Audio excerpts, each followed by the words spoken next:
Hi everybody, Emily at Focal Point Bookkeepers. So this quick video is to serve as a little bit of a guide for this decision tree, which can help you figure out which vendors actually need a 1099 for this year. So we'll go through these one at a time. The ultimate goal is to review your records and then come up with a list of vendors or individuals that do actually need a 1099 from you for this year. So the first step is just to identify an initial list of anyone you did pay through your business for services, rent, legal, medical fees, prizes, and awards. Typically, these first two are the most common. The 1099 is not required for any goods that you've purchased. So we're really just focusing on more service-oriented things. So if you didn't pay anyone, then that answer is no. You don't need to file any 1099s. If the answer is yes, then you will review your records, whatever records they may be. And if you're using QuickBooks, there's a report that you can run to help you identify these businesses and individuals. So we'll take a look at that. So jumping over into QuickBooks, the report you will want to run is the transaction list by vendor. And that will give you all of the transactions by vendor for the year. So the time period you're going to want to put in is this fiscal year to date. And just know that if you do make another payment to this business or individual before the year is over, then you'll need to update the amount. One helpful thing you might want to add to this report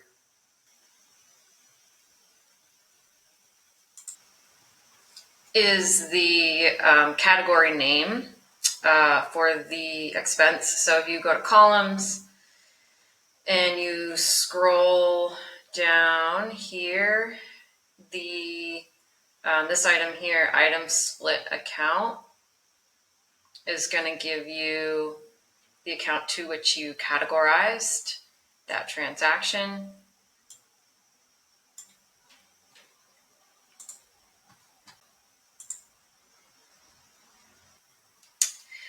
And now with this report, you can go through each of these other steps.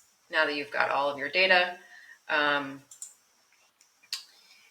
you can continue down the line here. So if you have any individuals or businesses that you paid for services, rent, legal, medical fees, such as like supervision fees, prizes, awards, that's pretty rare. You're just going to write all of their names here. So just making a full list.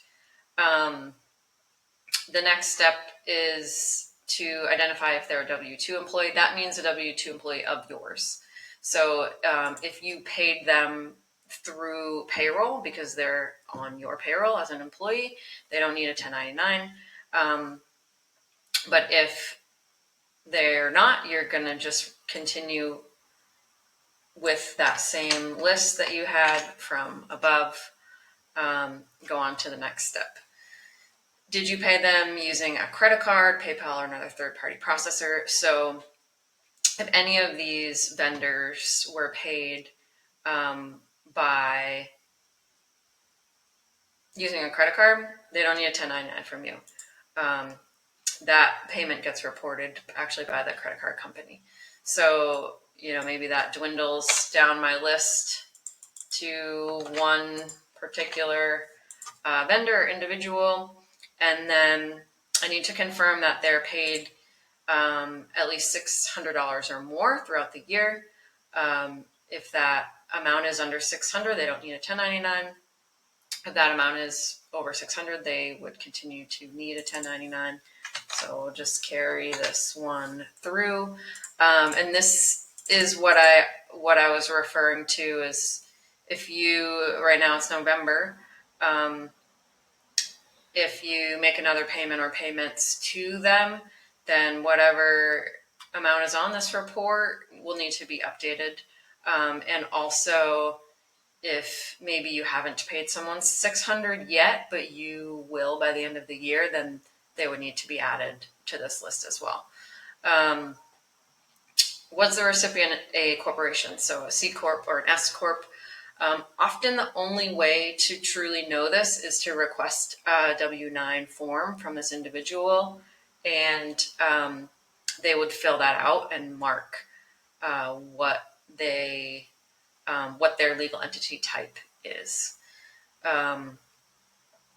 So there are a couple of exceptions here.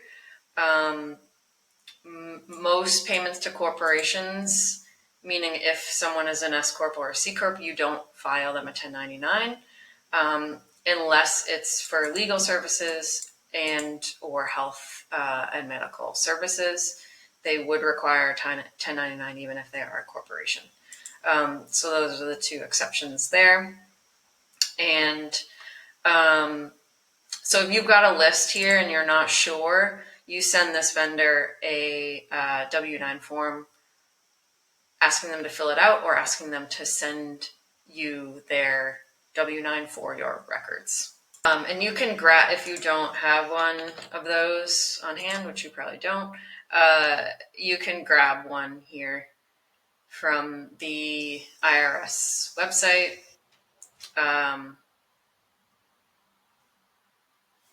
And request that they fill this out or request a copy if they already have one filled out. And you'll see here, this is where the vendor checks what entity type they are, and that is the confirmation that you need. So S Corp, C Corp, they do not need a 1099 from you, but an individual sole proprietor would, a partnership would. And even if someone's an LLC, if they're the only, if they're the sole proprietor of that LLC, then they still need a 1099 from you. And then in this final step, there's different forms based on what type of payment that was. So most services contractors are going to get a 1099 NEC. That's a non-employee compensation. Rent falls under the 1099 MISC, and as do medical healthcare services. There's a whole list, which is also on here from the IRS, of what type of payments qualify as the 1099 MISC. Legal services are also non-employee compensation. So I hope that was helpful. I've tried to make some comments also here in the notes to guide you through this process as well. And please don't hesitate to reach out if you have any questions or want some additional support here. All right. Thanks for listening. Have a great day.